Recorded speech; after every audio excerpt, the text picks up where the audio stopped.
దేవదేవుని ప్రజలారా, మీకందరికీ కూడా ఉదయకాల శుభములు తెలియజేస్తున్నాను.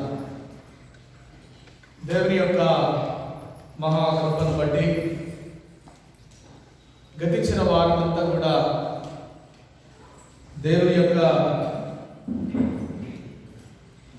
దక్షిణాహస్తము చాటున కాపాడబడిన మన జీవితాలు, దేవుణ్ణి మాదిరిగా చేసుకొని జీవించినటువంటి మన జీవితాలు, దశమ భాగం అవశ్యముగా దేవునికి తీయాలి అని దేవుడు తన స్వరూపంలో మానవుని తయారు చేసుకున్నాడు. కాబట్టి దేవుడే మన మాదిరి అని గత వారమంతా మనం ఆలోచన చేశారు. ఈ దినం మనకు అంశ భాగం కనుక ఆలోచన చేస్తే, ఈస్టర్కు ముందు 9వ ఆదివారం, the dependence in creation, healing in the sickness. సృష్టి పరస్పర ఆధారిత,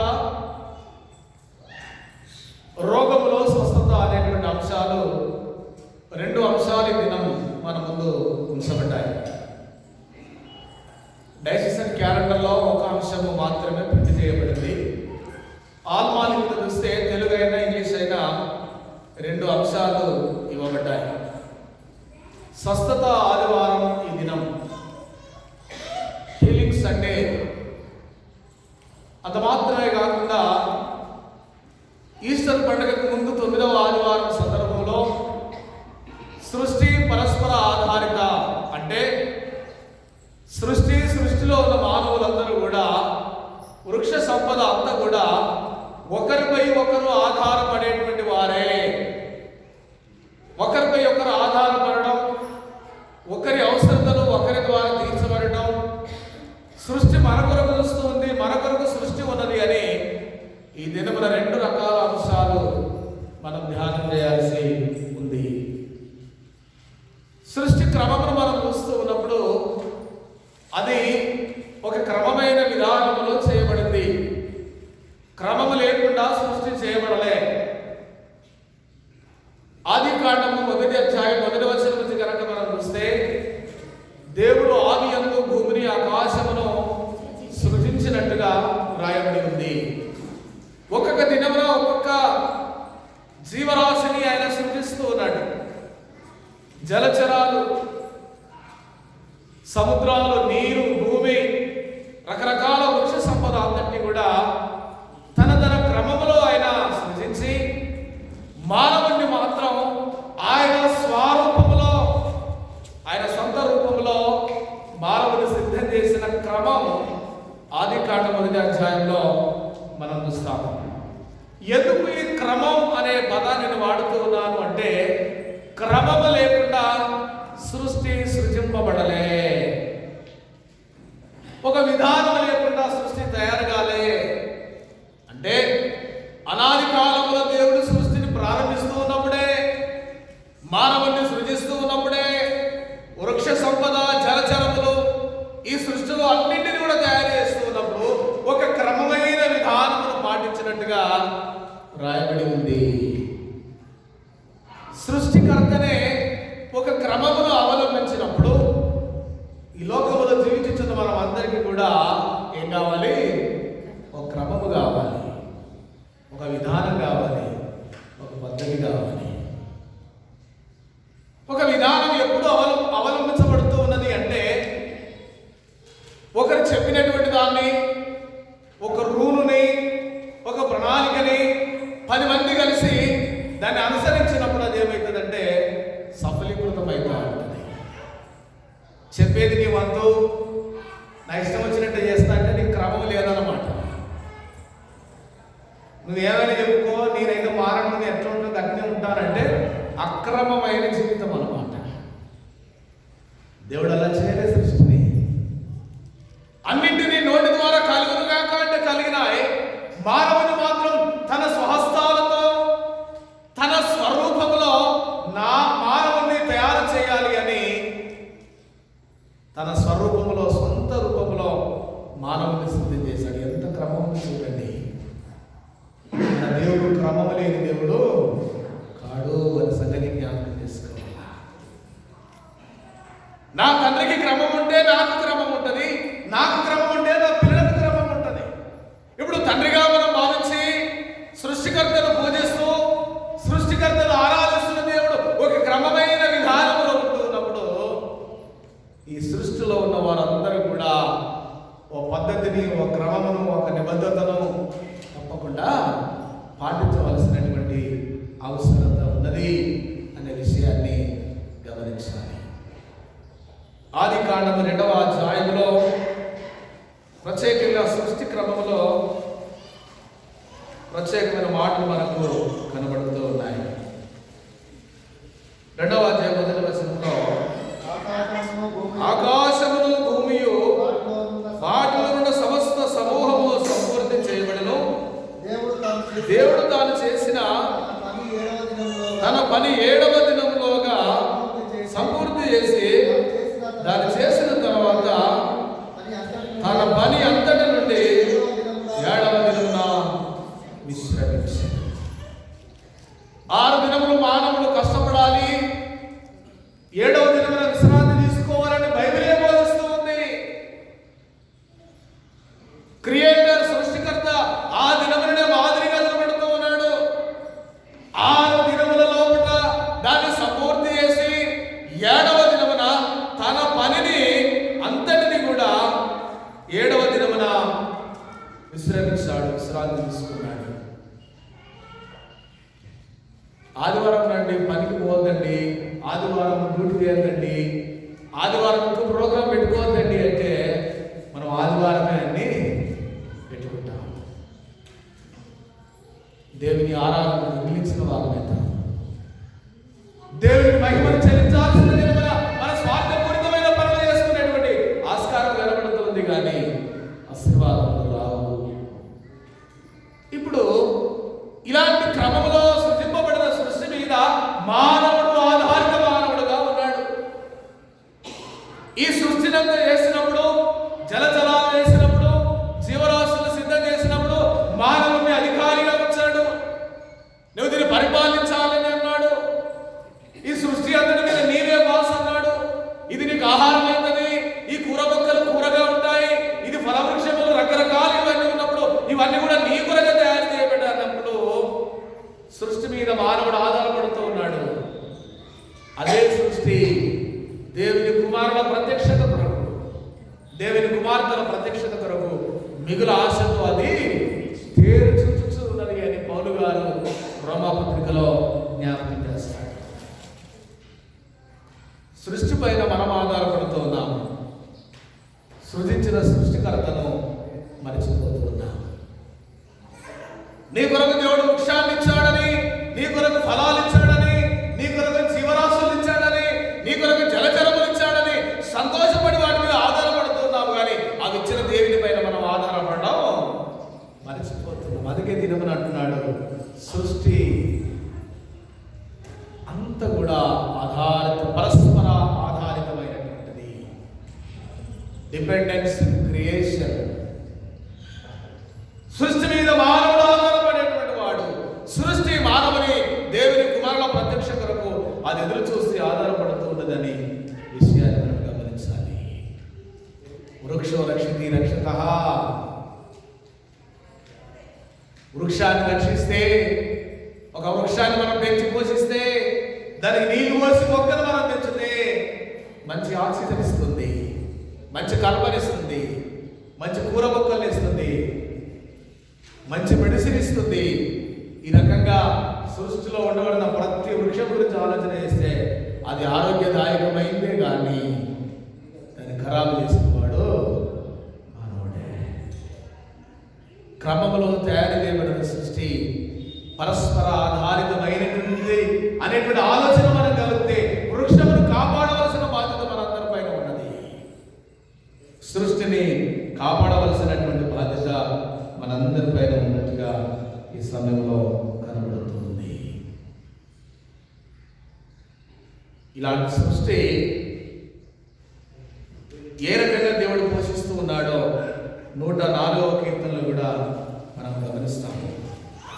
104వ కీర్తన 24వ వచనంలో యెహోవా నీ కార్యములు ఎన్నెన్ని విధములుగా ఉన్నవి, జ్ఞానము చేత నీవు వాటినన్నిటినీ నిర్మించితివి, నీవు కలగజేసిన వాటితో భూమి నిండి ఉన్నది.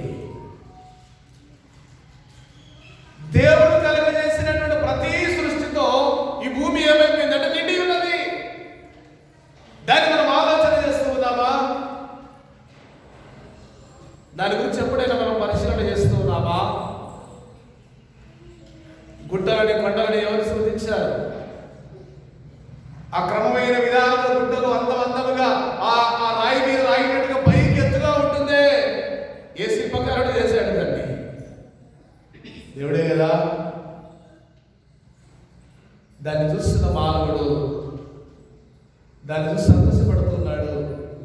అనేకులుగా సంతోషదాయకమైన స్థలాలను చూపెడుతూ ఉన్నాడు. కానీ ఆయన చేసినటువంటి విధానము, ఆయన చేసిన క్రమమును చూసి మనకు ఆశ్చర్యం కలుగుతున్నది. అన్నింటిని బట్టి భూమి ఏమైందంటే నిండి ఉన్నది. ఏమేమి అంటున్నాడు? అదిగో విశాలమైన మహాసముద్రం, అందులో లెక్కలేని జలచరములు, దానిలో చిన్నవి పెద్దవి జీవరాశులు ఉన్నవి. సముద్రం సముద్రాన్ని మనం చూస్తాం, చిన్న చిన్న సరస్సులు మనం చూస్తాం, చిన్న చిన్న చెరువులు మనం చూస్తాం, చిన్న చిన్న పుట్టలు మనం చూస్తాం. కెనాల్స్ అంటే అన్నీ మానవుడు తయారు చేసినటువంటివే. సరస్సులు కూడా పురాతన కాలంలో చారిత్రక పురుషులైనటువంటి వారు తవ్వించినటువంటివే. కానీ సముద్రమును ఎవరు తవ్వారు? సముద్రం యొక్క రూపకల్పన ఎవరు?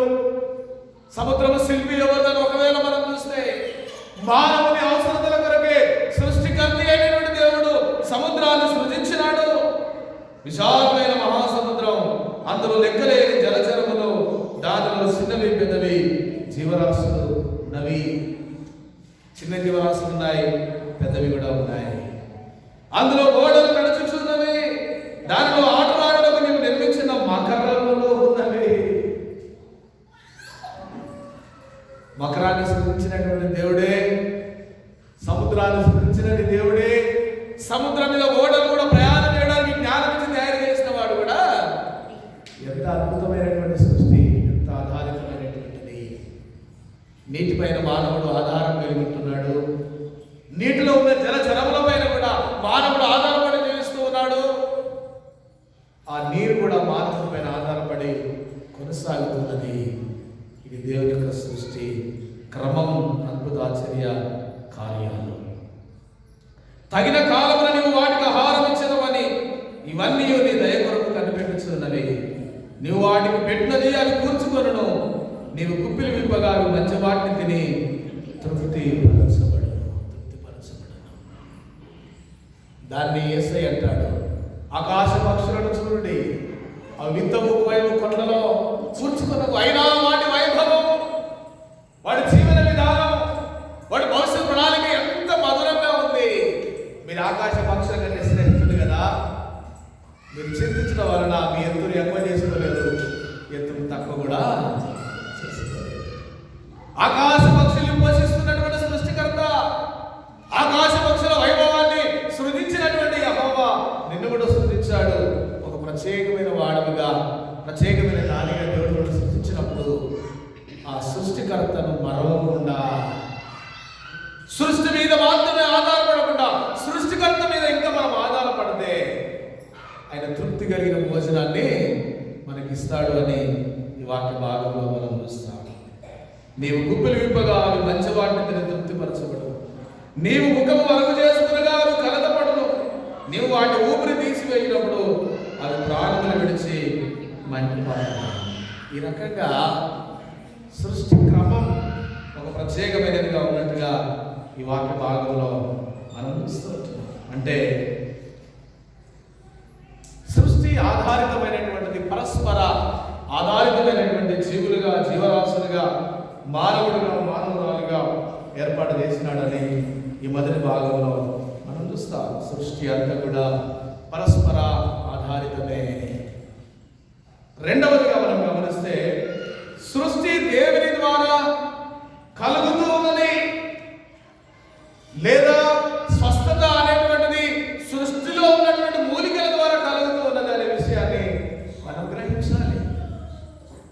నిర్గమకాండంలో ఈ వాక్య భాగాన్ని మనం గమనిస్తే మనకు అర్థమవుతుంది. నిర్గమకాండం 4వ అధ్యాయంలో 10 నుంచి విధముగా రాయబడింది. అప్పుడు మోషే, ప్రభువా, ఇంతకు మునుపైనను ఒకరు చదువు, నీవు నీ దాసునితో మాటలాడినప్పటి నుండి అయినను నేను మాట నేర్పరని కాను, నేను నోటి మాధ్యము నాలుగు మాధ్యము గల వాడునని యెహోవాతో చెప్పగా. మోషే మనలాంటి మానవుడే. మోషేకు నాయకత్వ లక్షణాలు ఉన్నాయని దేవుడు గమనించి, ఫరో దగ్గరికి నీవు వెళ్ళి ఇశ్రాయేలు ప్రజల యొక్క మరణిని విన్నాను, వారు కన్నీరు గారుస్తున్నారు, వారిని తీసుకొని రావాలంటే ఆయన అంటూ ఉన్నాడు, అయ్యో ప్రభువా, ఇంతకు ముందైనా నీవు నీ దాసుతో మాట్లాడినప్పటి నుండి నేను మాట నేర్పని కాదు, నేను నోటి మాధ్యము నాలుక మాధ్యము గలవాడనని యెహోవాతో చెప్పగా. శారీరక రుగ్మత అనేటువంటిది మోషే శరీరంలో కనబడుతూ ఉంది. నోటి మాధ్యమనగా నత్తి కలిగినటువంటి వాడు, మాటలో స్వస్థత లేనటువంటి వాడు. ఇలాంటి నత్తివాడనైన నన్ను నువ్వు ఎలా ఫరో దగ్గరికి పంపుతావయ్యా? అందుకే 2వ అంశం ఏంటంటే రోగంలో స్వస్థత, హీలింగ్ ఇన్ ద సిక్నెస్. సృష్టి పరస్పర ఆధారితం ఒక భాగం అయితే, సృష్టిలో ఉండబడిన మానవుడు శారీరక రుగ్మతలు, బలహీనతల చేత, రోగముల చేత ఉంటూ ఉన్నప్పుడు బాగు చేసేది కూడా దేవుడే. మునక్కాయలు ఎంతమంది తిన్నాం? మునక్కాయలు అందరం తింటాం కదా, ఎవరు కాదు కదా. మునక్కాయ తింటాం కానీ మునగాకు తింటామా? తినవా? తింటే మంచిదే, తింటే మంచిదే. తినకపోతే ఒక సత్యాలు తెలుసుకోవాలి. మునగ ఆకులో ఉండబడినటువంటి విటమిన్స్, మునగ ఆకు ద్వారా మానవునికి అవసరమైన అన్ని రకాల మూలాలు మునగాకులో ఉన్నాయంట. మనం మంచి కాయలు తెంపుకొని కూరలు వేసుకుంటాం కానీ ఈ దాకు తెంపుకొని వేస్తామా? ఏమే కరివేపాకు అందరం కరివే వేసుకుంటారు. పోపు చేయాలంటే కరివేపాకు కావాలి, కానీ అన్నం నేను కరివేపాకు ఏం చేస్తాం? ఏమున్నదల్లా విటమిన్ ఏ ఉన్నది, విటమిన్ ఏ ఉన్నది. ఆ విటమిన్ ఏది మనము వాసన కొరకు, సువాసన కొరకు కర్రీలలో వేస్తున్నాము, కానీ తినే టైంలో దాన్ని తినకుండా ఆకును పక్కకు పెడుతున్నామంటే ఒక విటమిన్ మనం పక్కకి, ఇది మనం గమనించాలి. సృష్టిలో స్వస్థత కలిగించేటువంటి వృక్షాలు చాలా ఉన్నాయి. ఇవన్నీ మనం తినగానే వీటి మూలాలను సేకరించి టాబ్లెట్లు చేసి ఒకటికి 10 టాబ్లెట్లు వస్తే 10 టాబ్లెట్లు తింటాం, కానీ ఆకు మాత్రం తినం. కానీ టాబ్లెట్ నుంచి వచ్చింది, ఆకు నుంచి వచ్చింది. ఇప్పుడు మోషే నత్తి కలిగినటువంటి వాడు, మధ్యలో వచ్చింది కాదు, జన్మతః నత్తివాడే, నోటి మాధ్యము కలిగినటువంటి వాడే. నీవు వెళ్ళాలి, నా ప్రజలు తీసుకుని రావాలి అంటే, అయ్యా నాకు మాట నేర్పని తనలేదు, నేను నత్తివాడను కదా, శారీరక బలహీనత చేత నేను ఉన్నాను కదంటే దేవుడు అంటూ ఉన్నాడు 11వ వచనంలో, మానవుడికి నోరించిన వాడు ఎవడు? ఏ మోషే, అంటున్నావు నత్తివాడని, నీకు నువ్వు తగ్గించుకుంటున్నావు, మంచిగా లేను అని, నీకు బలహీనత ఉందని అనుకుంటున్నావు, కానీ అసలు మానవుడికి నోరించిన వాడు ఎవడు? ఓ ప్రశ్న గుర్తు కనబడుతుంది అక్కడ. నీవు అనుకుంటావు, నీకు బాధ్యత ఇచ్చినప్పుడు, నీ మీద ఒక పరిమాణం పెట్టినప్పుడు, అయ్యో నాతో ఎక్కడైతుందయ్యా నువ్వు అనుకుంటే, నీకు అజ్ఞానం ఇచ్చింది ఎవడయ్యా? నీకు మనసు ఇచ్చింది ఎవడు? నీకు బాధ్యత ఇచ్చింది ఎవడు అని జ్ఞాపకం చేస్తా ఉన్నాడు. నీకు మానవునికి నోరించిన వాడు ఎవడు? మూగవారినే కానీ, చెవిటి వారినే కానీ, దృష్టి గల వారినే కానీ, గుడ్డి వారినే కానీ పుట్టించిన వాడు ఎవడు?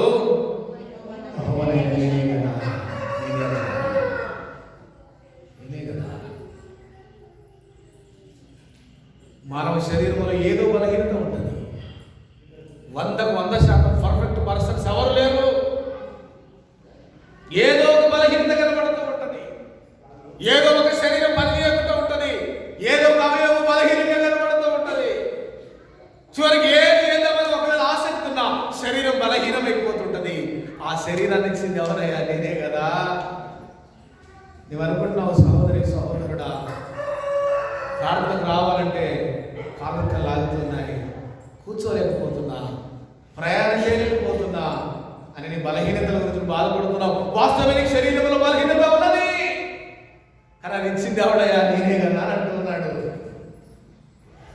పౌలు గారికి అన్ని విధాలుగా ఆధిక్యతనిచ్చి ఆయన వీపులో ఏం పెట్టాడు? దేవుడు ఏం పెట్టాడు? ముళ్ళు పెట్టాడు. ముళ్ళు పెట్టింది ఎవరు? దేవుడే. ముళ్ళు తీసేయమని అనేక సార్లు ప్రార్థన చేసినాడు. అయ్యా, ఈ బలహీనత నాలో నుంచి తీసివేయ్యా, ఇంత బాగా ఉన్నాను, సౌలు పౌలుగా మార్చావు, నా జీవితాన్ని మార్చావు, కానీ ఒక ముళ్ళు ఉందయ్యా నా వీపులో, ఆ ముళ్ళును తీసేయమంటే యేసయ్య ఏమంటాడు? నా కృప నీకు చాలు బిడ్డ, ముళ్ళెంత. నీకు నడుము నొప్పి ఉంటే, కాళ్ళ నొప్పులు ఉంటే, శరీర బలహీనతలు ఉంటే, ఎక్కువసేపు చర్చలో కూర్చోలేని పరిస్థితి ఉంటే, ఆయన కృప నీకు చాలని దినమున జ్ఞాపకం చేస్తున్నాడు. మనం రావడానికి పోస్ట్పోన్ చేస్తున్నాం. ఎందుకు? ఆయన కృప మానవునికి కనబడేటువంటిది కాదు.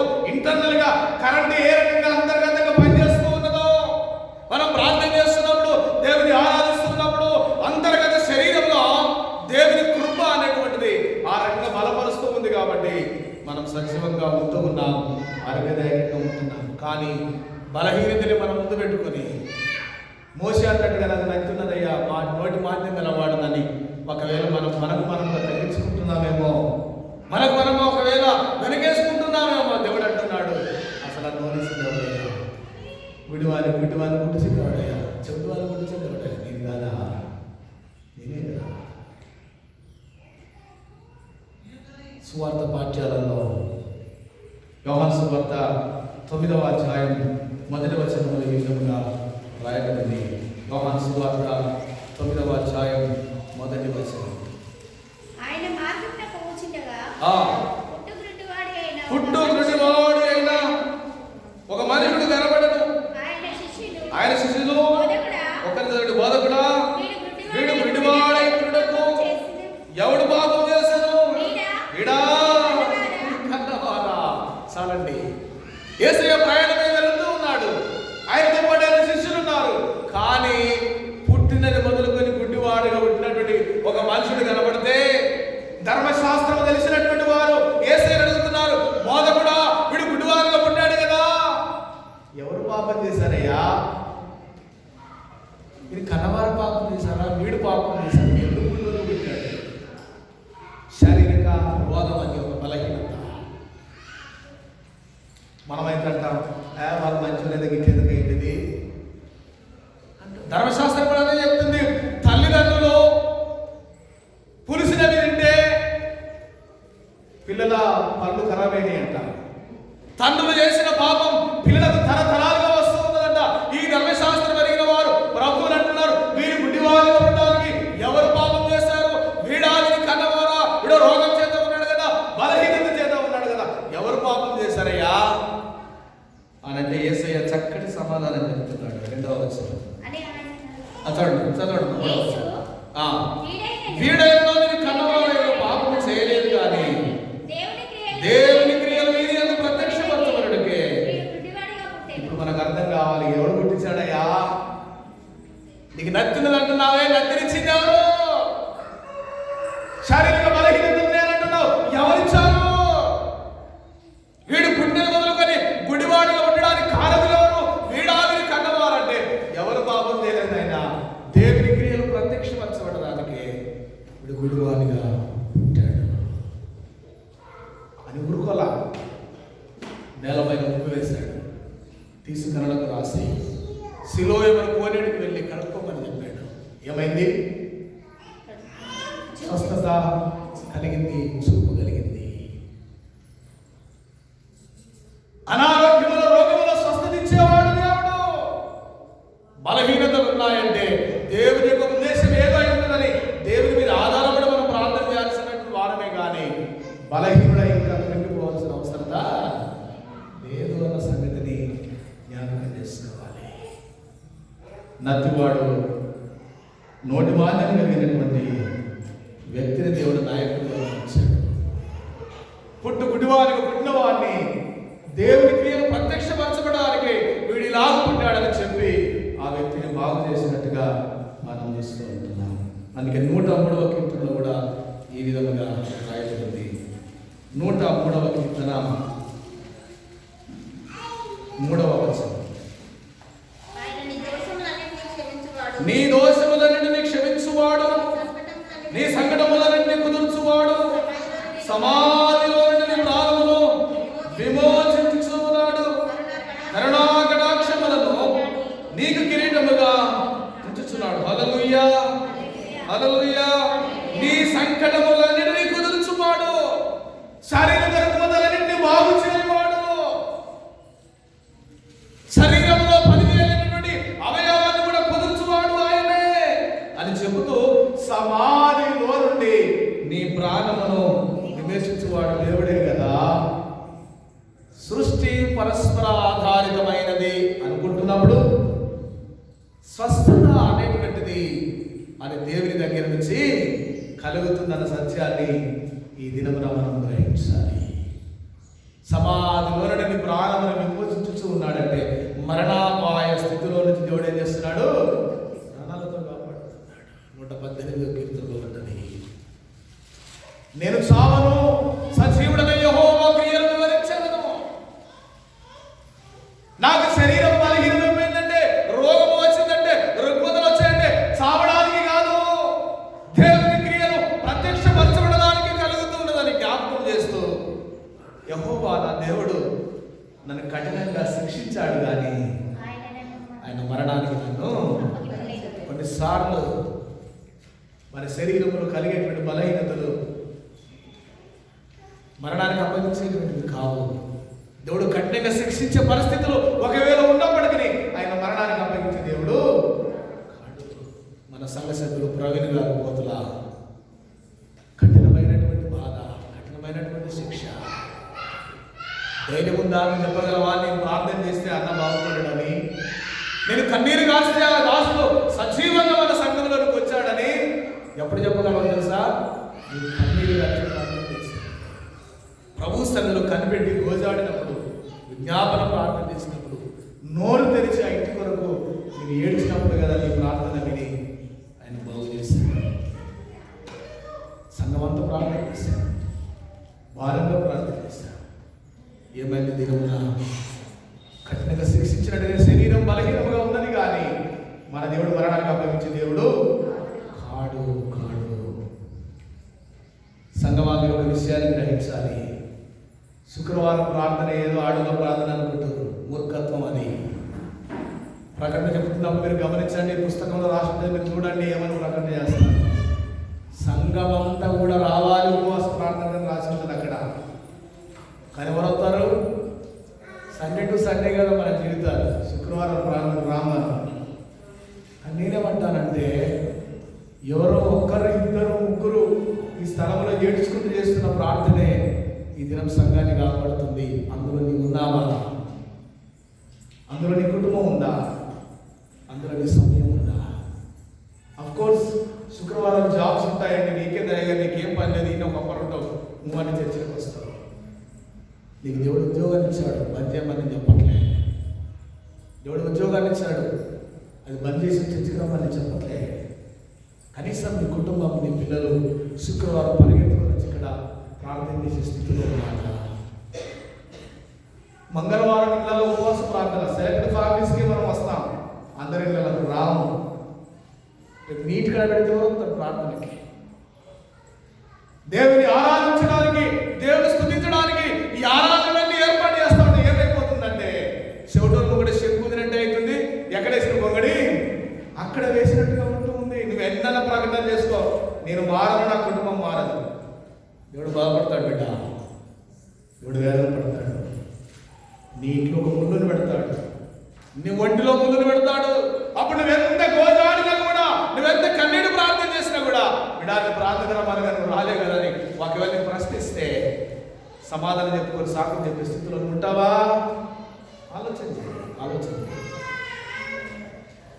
వీడు గుడ్డివాడిగా పుట్టడానికి వీడు చేశాడా, వీడు కన్నవాడు పాపం చేశాడంటే దేవుని క్రియలు ప్రత్యక్షపరచబడడానికి వాడు ఇలాగ పుట్టాడని చెప్పి పగలున్నంత వరకు నా తండ్రి అప్పగించిన పని నేను చేయాలి అనే వ్యక్తిని బాగు చేసినాడు, స్వస్థతనిచ్చాడు.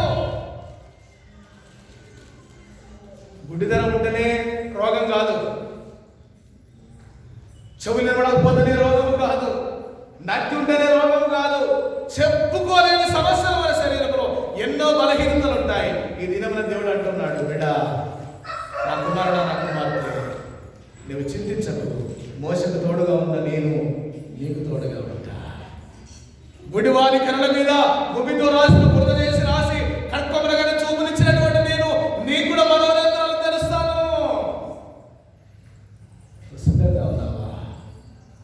శారీరక స్వస్థత, అనారోగ్యంలో స్వస్థత, అసమాధానంలో సంతోషం, శాంతి లేని జీవితాలలో శాంతి దేవుడిస్తానని ఆశపడుతున్నాడు, మాట్లాడుతున్నాడు, కానీ ఆయన దగ్గరికి మనం రావట్లే.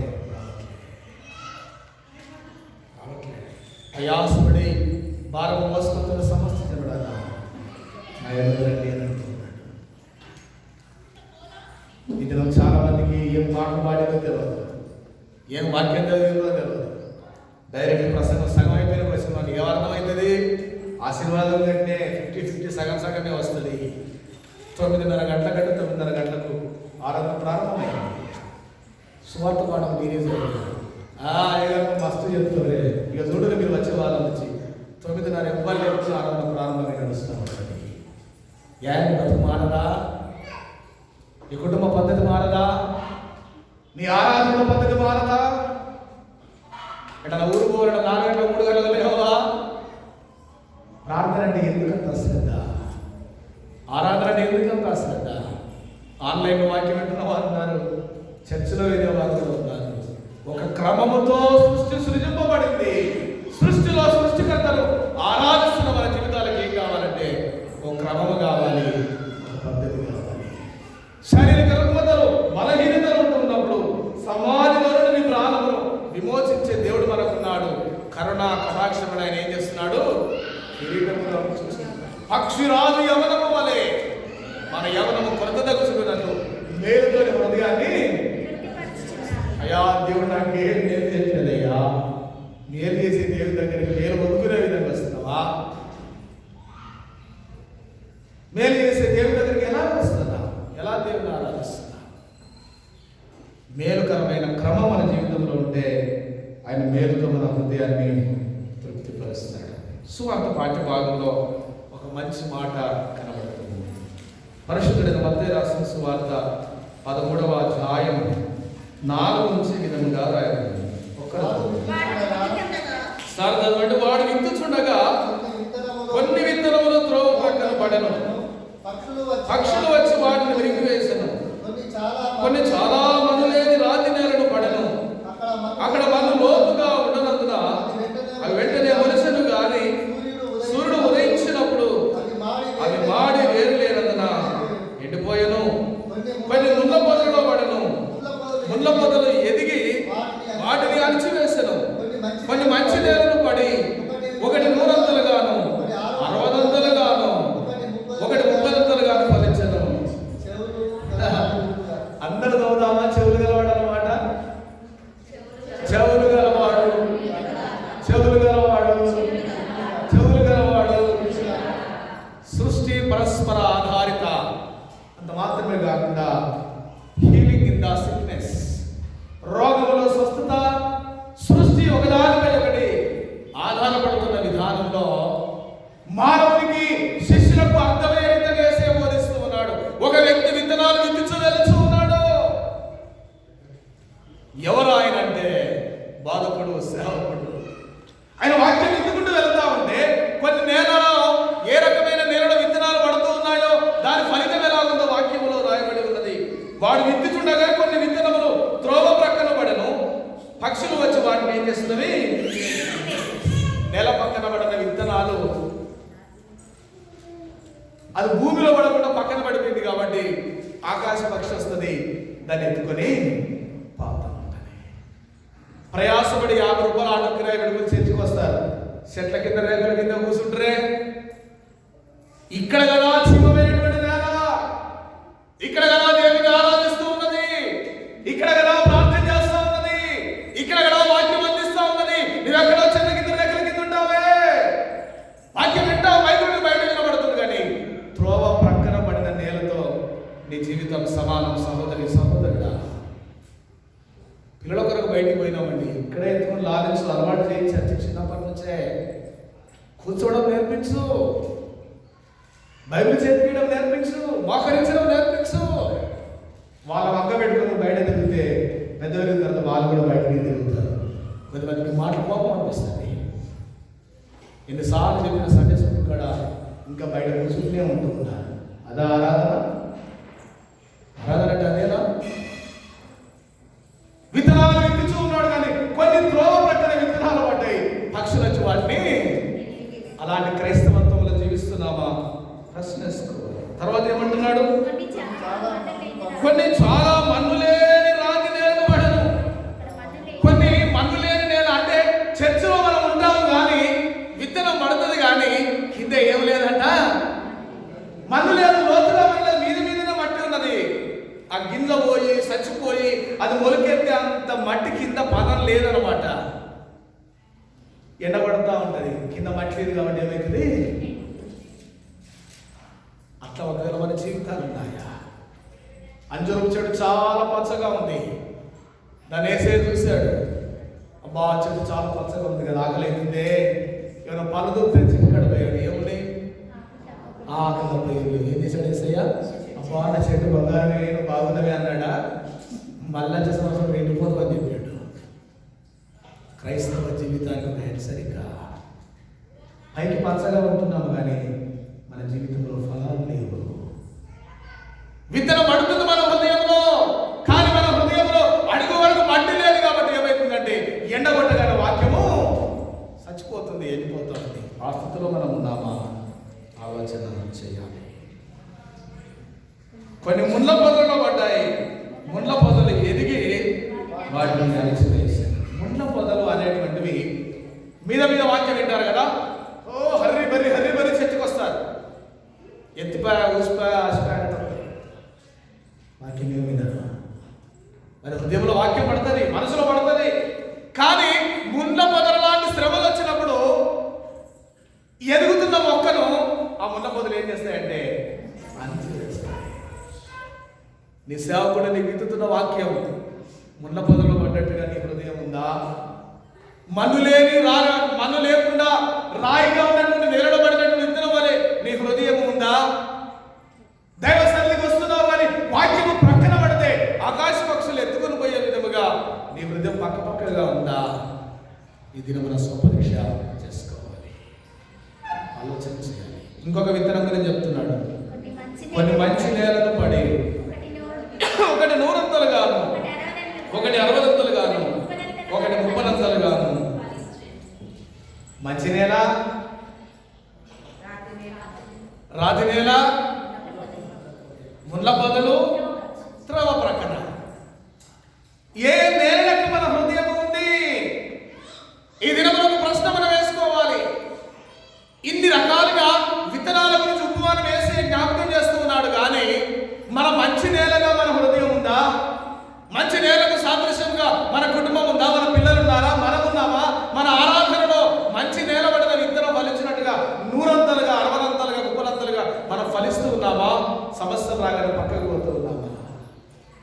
వాక్యం వింటున్నాము కానీ there is no prayer worship, not depend on God. దేవుని పైన ఆధారపడకుండా ఒకవేళ మనం జీవిస్తున్నామా? కింద మట్టి లేదు కాబట్టి ఎండిపోతుంది. దైవ సన్నిధికి వస్తున్నాము కానీ హృదయంలో వాక్యం పడకుండా ఈ చెవులో పడి చెవులు బయటికి వెళ్ళి వదిలిపెడతా ఉన్నామా? త్రోవ ప్రకారమైనటువంటి విత్తనాలతో సమానం. మంచి నేలను అంటే దేవుని సన్నిధికి రావడం, ఆరాధించడం, వాక్యం చదవడం, వాక్యం వినడం, ప్రార్థన చేయడం, పాప క్షమాపణ పొందుకోవడం, చివరి వరకు దేవుని ఆశీర్వాదం పొందడం. సంపూర్ణమైనటువంటి ఆరాధనలో నీవు సద్భక్తితో దేవుని సన్నిధిలో ఉంటే మంచి నిలబడిన విత్తనం 100 60 30 ఎలా ఫలిస్తూ ఉందో అప్పుడు కదా మన జీవితం ఆరోగ్యదాయకమైనటువంటిది. కొద్దిమంది అంటూ ఉంటారు, అయ్యగారు నేను చర్చిలో ఉన్నాను అయ్యగారు, నేను మన వాక్యం చెప్పి చెప్పండి, అదొక్కడే వెళ్ళేది అయ్యగారు, అన్ని విన్నాను, అదొక్కడే వెళ్ళా. ఓ శ్రీ రేపు రానట్టు ఉంటుంది. అందరం చర్చలలో ఉంటాం, ప్రార్థనలో ఉంటాం, గుడికి వస్తాం, ప్రయాసపడతాం. కొంతమంది నడిచి వస్తారు, ఆటో కిరాయి తీసుకుని వస్తారు, కార్లు వేసుకుని వస్తారు, బండ్లు వేసుకుని వస్తారు. ఇంత ఇంత ప్రయాసపడి దేవుని సన్నిధికి వస్తే నీ హృదయం మంచి నేలకు సాదృశ్యంగా లేకపోతే ఏం లాభం? నీ గృహం మంచి నేలకు సాదృశ్యంగా లేకపోతే ఏం లాభం? నీ జీవితం మంచి నేలకు సాదృశ్యంగా లేకపోతే ఏమి లాభం? వచ్చేది ఎండాకాలం, 10 గంటల మీద ఆరాధనకు వస్తే వాక్యం అయిపోకపోతే మొత్తం గడిచిపోయే పరిస్థితి. బీభత్సమైన ఎండలు ఉంటాయి ఈ సంవత్సరం. ఆరాధన అయిపోయిన తర్వాత ఇంటికి వెళ్ళేసరికి సమస్యలు పోతాం. అప్పుడు 6 గంటలకే ప్రార్థన పెడితే 7 గంటలకే ప్రార్థన పెడితే చేతనేది లేదంటవా? లేవా? ఇప్పటి నుంచి నిద్రలు కాదు బిడ్డ. కాలానుక్రమేణా సందర్భానుసారంగా మన జీవితాలు సెపరేట్ మనం చేసుకోవాలి. చలికాలం వచ్చిన స్వెటర్ వేస్తాం, ఎండాకాలం వచ్చిన గొడుగు పడతాం, వర్షాకాలం వచ్చిన రెయిన్ కోట్ వేస్తాం. మరి ఏమైపోతే నేను ఏమనుకోవాలి? క్రమమును బట్టి సృష్టి తయారు చేయబడ్డది, ఒక పద్ధతిలో సృష్టి తయారు చేయబడ్డది. ఒక దానిపైన ఒకటి ఆధారపడే విధముగా దేవుడు సృష్టిని సృజించాడు. రాగద్వేషాలు లేకుండా సృష్టిని మనము కాపాడు. ఏ వృక్షాల మీద అయితే మనం ఆధారపడుతున్నామో అది కూడా మన పైన ఆధారపడుతుంది. ఎప్పుడు మనం ఫలాలే కాకుండా దానికి జగ్గు నీళ్ళు వద్దాం, ఒక బకెట్ నీళ్ళు వద్దాం, సేద్యం చేస్తాం, దాన్ని కాపాడుతాం. శారీరక రుగ్మతలు, బలహీనతలు ఉన్నప్పుడు దేవాన్ని క్రియలు ప్రత్యక్షం కావాలనే, ఒకవేళ ఈ బలహీనత నాకు ఉన్నదేమో, ఈ ముళ్ళు నా జీవితంలో అందుకే ఉన్నదేమో, నీ కృప నాకు చాలయ్యా, నీ బలహీనతలను పర్వాలేదని పౌరులకు నువ్వు ప్రార్థన చేస్తే, నేను ప్రార్థన చేస్తే రోగములో స్వస్థత, అనారోగ్యములో ఆరోగ్యం, అసమాధానములో సమాధానం, సంతోషం లేని జీవితాలకు సంతోషం దేవుడు ఇవ్వడానికి ఇష్టపడుతున్నాడు కదా. నీవు సిద్ధంగా ఉన్నావా? మంచి నేలకు సాదృశ్యంగా ఉండడానికి తీర్మానం చేసుకుంటున్నావా? ఆలోచన చేయాలి. తరలవచ్చుదా, కలుసుకుందాం. కృపాసత్య సంపన్నుడా, జీవం కలిగిన యేసయ్యా, శుభాధిపతి. సృష్టి పరస్పర ఆధారితమే. సృష్టి యొక్క క్రమమైన విధానంలో సృష్టింపబడింది. ఒకరిపై ఒకరు ఆధారపడి జీవించే వారంగా తయారు చేశాం. రాగదేశాలకు తాము లేకుండా ప్రేమానురాగాలు కలిగి సృష్టిని మేము కాపాడటంలో, సృష్టి మాకు మంచి ఫలాల చుట్టులో, ఆక్సిజన్ చుట్టులో గొప్ప ఉద్దేశమై ఉంటుంది. సృష్టి అందరినీ జలచరములను, సముద్రములను, వృక్ష సంపదను ప్రభువా కాపాడే జ్ఞానమును, మానవులను మాకందరికీ మీరు దయచేయండి. శారీరక రుగ్మతలు, బలహీనతలు ఉన్నప్పుడు మోసే నోటి మాధ్యమ గలవాడైనప్పటికీ ఆయన నోటికి నోరుగా ఉన్నావు కదా, స్వస్థతనిచ్చావు కదా. విడివాడుగా ఉండడానికి, మీ క్రియలు ప్రత్యక్షము కావడానికి అని మీరు జ్ఞాపకం చేస్తూ ఉన్నారు కదా. ప్రభువా నీ సన్నిధికి మేము వస్తూ ఉన్నాము కానీ వాక్యం త్రోవపట్టబడినటువంటి వాక్యాల జీవితాలుంటే వీడియోలో మార్చండి. వాక్యం మా యొక్క హృదయంలో పడుతూ ఉన్నది కానీ అడుగు మట్టుకు మట్టి లేదు అనగా ఆధ్యాత్మిక జీవితం లేదు. ఎండ రాగానే ఎండిపోయి మాడిపోతుంది. అలా ఉంటే మంచి నేలగా మమ్మల్ని మార్చండి. మంచి నెలలు విత్తనం పడుతూ ఉంది, ఎదుగుతూ ఉంది కానీ ఈ లోక సంబంధమైన శ్రమలు ముళ్ళ పొదలు లాంటివి అణిచివేస్తున్నప్పుడు బలహీనమైపోతున్నాము. ముళ్ళ పొదలు పడిన విత్తనం వల్ల మా హృదయం ఉండకూడదునైనా. కొన్ని మంచి నేలను పడ్డవి 100 60 30 ఫలించిన జ్ఞాపకాలు చేస్తూ చెవులు గలవాడు వినుగా కానీ వాక్యంలో ఉంది. ఈ దినం మాకు చెవులిచ్చాము, మేము విన్నాము. మంచి నేలకు సాదృశ్యమైన జీవితాలు మాకు దయచేయండి. ఆయన కుటుంబాలను దయచేయండి. వీళ్ళందరినీ దీవించండి. ఆలయంలో ఉన్నవారు మాత్రమే కాదు, ఆన్లైన్లోని వాక్యములు విని నూతన తీర్మానములు చేసుకుని మంచి నేలగా ఉండాలని ఆశపడుతున్న ప్రతి వ్యక్తిని, ప్రతి కుటుంబాన్ని దీవించమని మేము ప్రార్థిస్తున్నాం. ప్రతి బలహీనతలు, ప్రతి అనారోగ్యంలో ఆరోగ్యంలో దయచేయండి. పరస్పర ఆధారితమైన సృష్టిని కాపాడు. మేము ఒకరినొకరు ప్రేమ కలిగి జీవించే దయచేయండి. యేసు నామమున అడుగుచున్నాము స్వామి.